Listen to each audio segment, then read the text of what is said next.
Now, excuse me, what? What a round of 16 we have had. I was not expecting the drama, the emotions, others were crying. I did not expect missed penalties. I did expect last minute winners. Like, this round of 16 has had everything. So hi guys, welcome back to my YouTube channel, Football with Priscilla. I'm Priscilla, obviously. So hi guys, welcome back to my YouTube channel. And ladies and gentlemen, I'm just from watching the Turkey, I don't know how to pronounce it properly, versus Austria game. And that concludes our round of 16, which has been dramatic to say the least. And I cannot wait to get into all the games that have been played thus far. But before we get into the video for today, make sure you share, like, and subscribe. Make sure you share, like, and subscribe, and do turn your notifications on, ladies and gentlemen, to know when next I post a video. And ladies and gentlemen, we are on the road to 500 subscribers, so keep on liking, sharing, and subscribing. Okay, let's get into the video for today. So ladies and gentlemen, let's go through all the games that have been played thus far. And the first game we're going to talk about is Switzerland versus Italy. Now, in my previous video, I did a predictions video of who I thought would go through, and boy was I wrong with the Italy versus Switzerland one.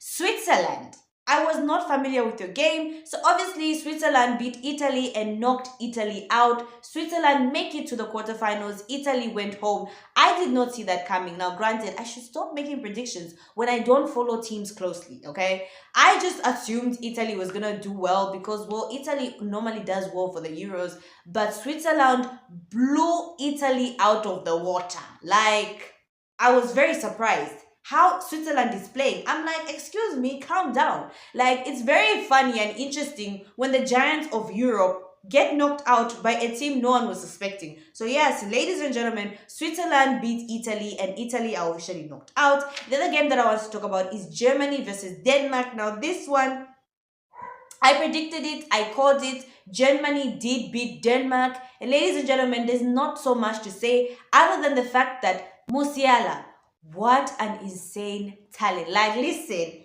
people say Jude Bellingham, people hype Jude Bellingham, and I'm not against Jude Bellingham. But when I look at Musiala, I'm like, why is no one talking about this kid? Like, he's absolutely brilliant. He is absolutely brilliant. What a talent Germany have on their hands. Like, I used to hear Musiala. I saw him for a Bayern and I was like, what? Seeing him for Germany, I'm like, okay, this kid is actually him. Like, he is him. He is actually a good player. An insane talent that Germany have on their hands. Obviously, Germany beat Denmark. Are we surprised? I think not. Okay, so kudos to Germany. They went through to the round of 8. Okay, they're in the quarterfinals. The other game that I wanted to talk about, ladies and gentlemen, England versus Slovakia. Now, this game, England. What are we doing as England? Like, honestly, I get what England fans are feeling, because I feel that way about the Zambian national team all the time. But for England, it's a bit different. You have insane talents in your squad, and yet it took you extra time to beat Slovakia. Let's calm down. And it's like, I get it, you get all hyped up, you're excited that they managed to, Jude Bellingham had that insane bicycle kick, which was a good goal, by the way, and then they ended up beating Slovakia in the extra time. But guys, England, you should be ashamed of yourselves. Yes, I said it. Y'all should be ashamed of yourselves. England is supposed to be a giant in European football, and y'all are failing to beat Slovakia. How? How is that possible? Generally, on paper, England is supposed to be beating Slovakia 4-1, 4-0, 3-1, 3-0. No offense to Slovakia. That's on paper. But the fight that Slovakia showed, I was like, excuse me? What? I actually thought England would actually go out.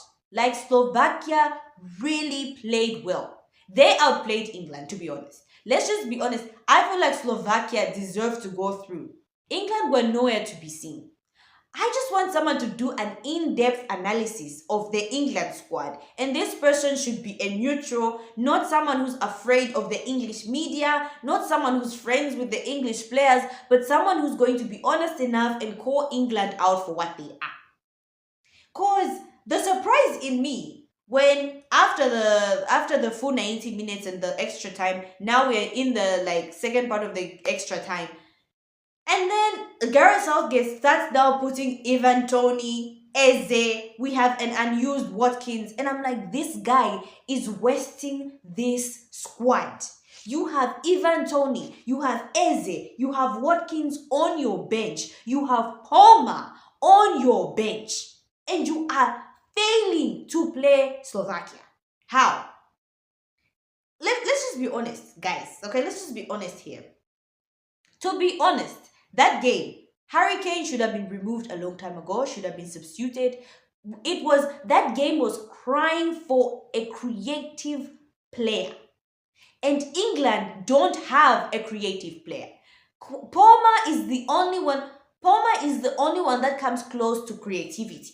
I am yet to see an England player that's able to make a pass that would just like kill off the entire defense, to be honest.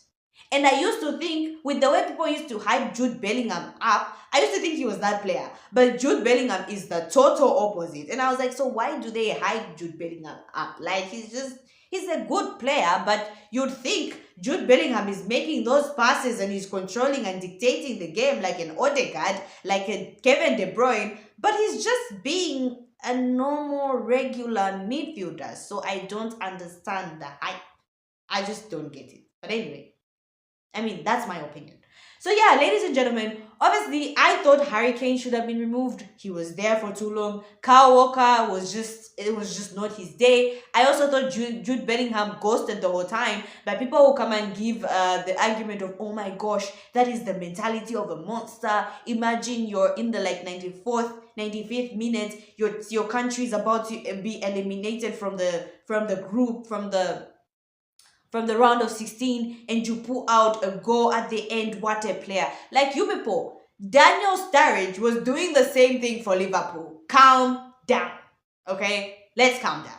So yeah, so for me, England really, I just don't know how the English FA can't see Gareth Southgate and question him. You have what an amazing squad they have.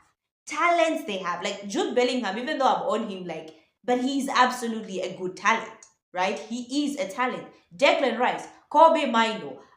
They have John Stones. They have Trippier. They have Watkins on the bench. Palmer, like I said, Phil Foden, Harry Kane. Like that squad is so talented. But for me, I feel like Southgate carried an England squad that wasn't balanced. I feel like Southgate picks the English players off of the hype that they have in that particular season and never just to balance it off. Because that England team is not balanced. They have no CDM, first of all. And I know people like, who do you think that? You're telling me the whole lot of England, there was no other CDM apart from who? What? Kelvin Phillips? Because that's what Southgate said. They don't have Kevin Phillips. There's only one single CDM that England can produce. Is that what you're telling me? So, like, for me, it was absolutely crazy. The fact that England, they were celebrating, I get the celebration, but you have to sit back and go, like, we shouldn't be going to extra time versus Slovakia. You should be beating them clean in the first 90 minutes. But hey, that's just my opinion. So yeah, England managed to knock out Slovakia. The next game that we're going to talk about, ladies and gentlemen, is Spain versus Georgia. Now, listen, Georgia won our hearts, okay? Georgia won everyone's hearts. But Spain, Nico Williams, what?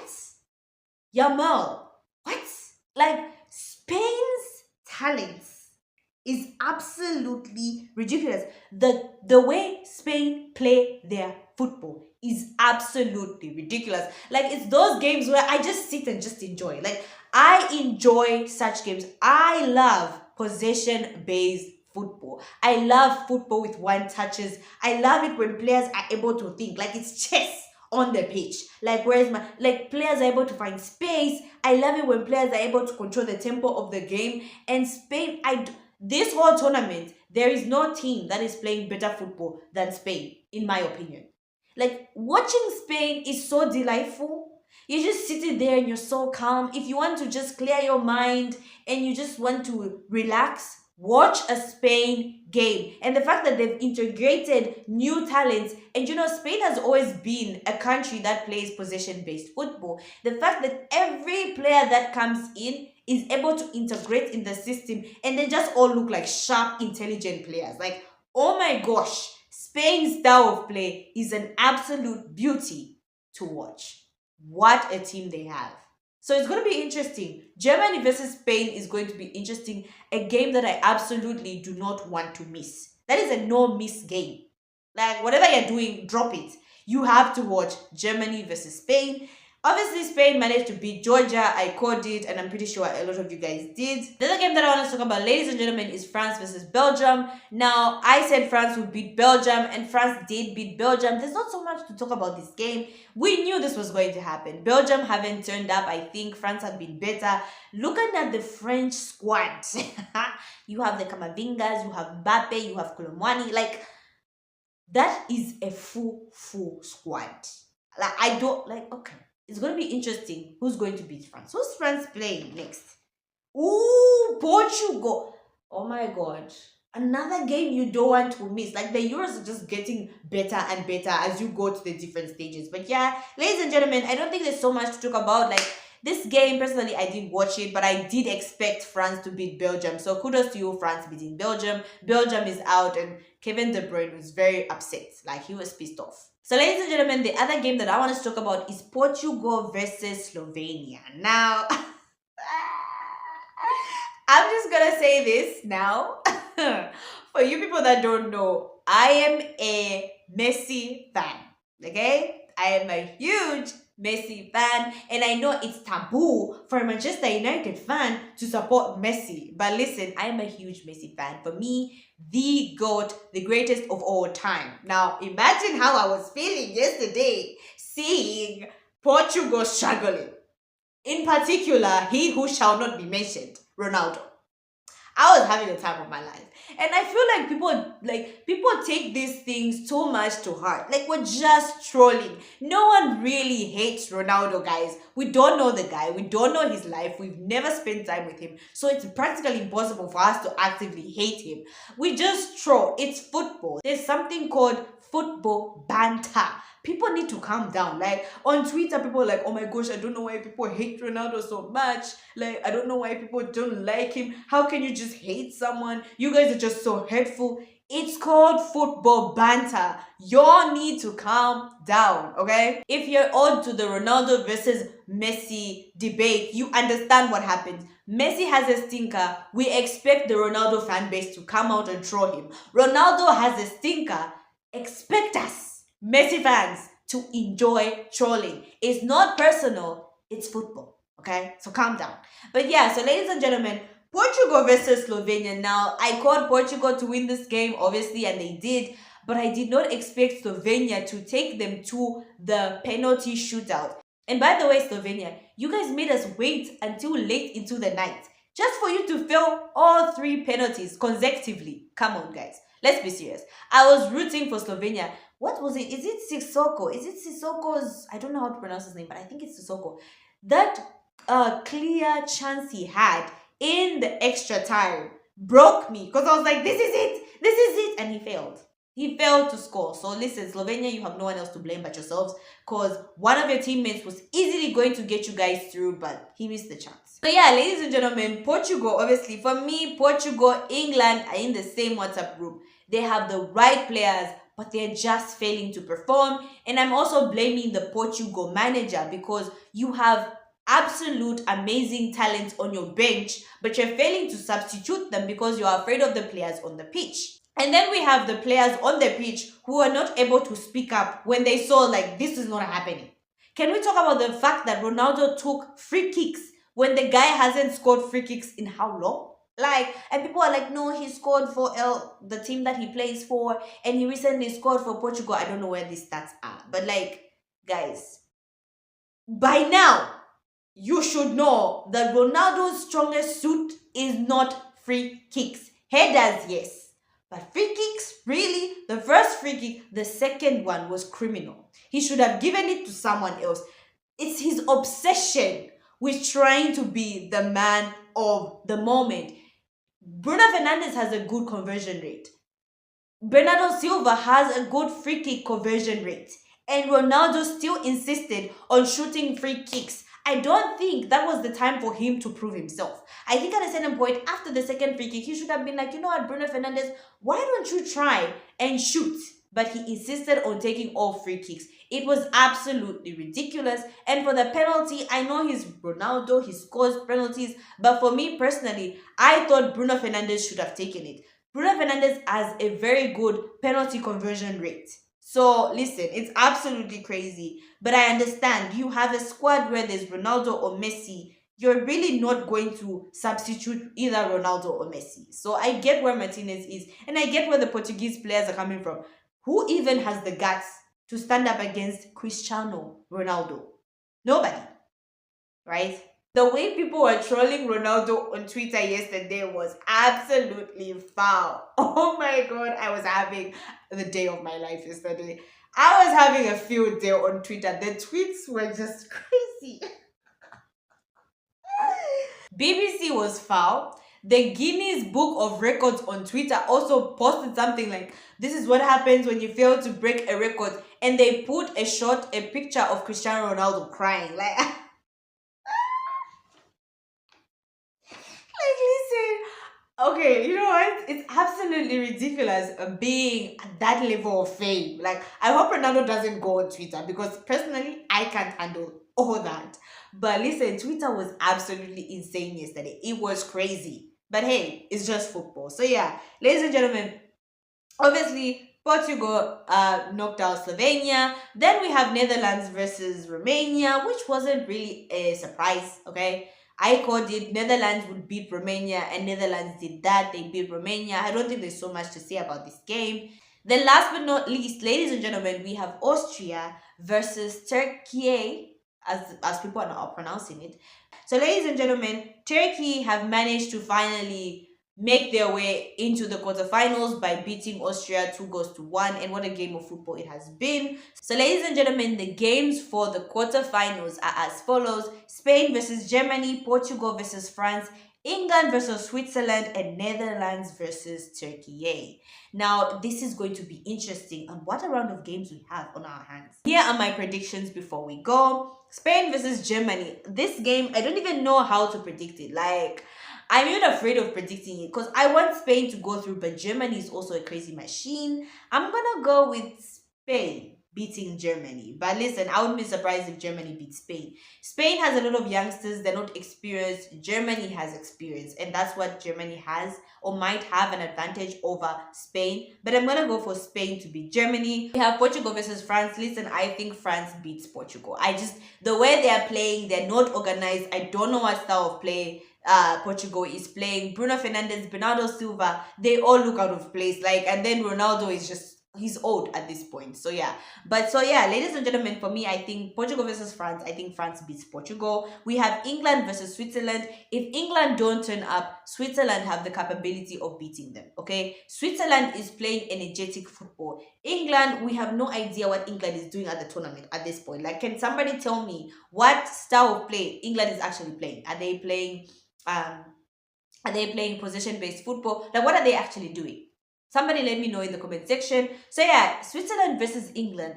You know, England can beat Switzerland, and England is always on the favorable side because after they beat Switzerland, then they either play Netherlands or Turkey. Okay, it's not easy, but they have that chance. Like, England are always on the easy side. But so yeah, so England versus Switzerland. I'm gonna say Switzerland. If England don't turn up, Switzerland will beat England. I just believe that. But I wouldn't be surprised if England beats Switzerland. And last but not least, ladies and gentlemen, we have Netherlands versus Turkey. And listen, for Turkey's energy, and obviously they're in this tournament, like, people haven't expected them to reach this far. They might pull an upset. They can pull an upset, but from what I'm seeing, I think Netherlands will beat them. Like, I watched the game today. Austria were not so bad. Turkey were not so good as well, but they managed to edge it off and actually beat Austria. But Netherlands was playing amazing football today. So listen, I'm gonna go Netherlands to beat Turkey. So yeah, so ladies and gentlemen, those are my predictions for the quarterfinals. Spain versus Germany, Spain, Portugal, France, France, England, Switzerland, Switzerland, Netherlands versus Austria, Netherlands. So yeah, so ladies and gentlemen, that's what I had for you guys today. Do comment down in the comment section your predictions for the round of 8. Who do you think is going to make it to the semi-finals? So yeah, so that's all I had for you guys today. Thank you so much guys for watching. Make sure you share, like, subscribe. Make sure you share, like, and subscribe, and do turn your notifications on, ladies and gentlemen, to know when next I post a video. Bye.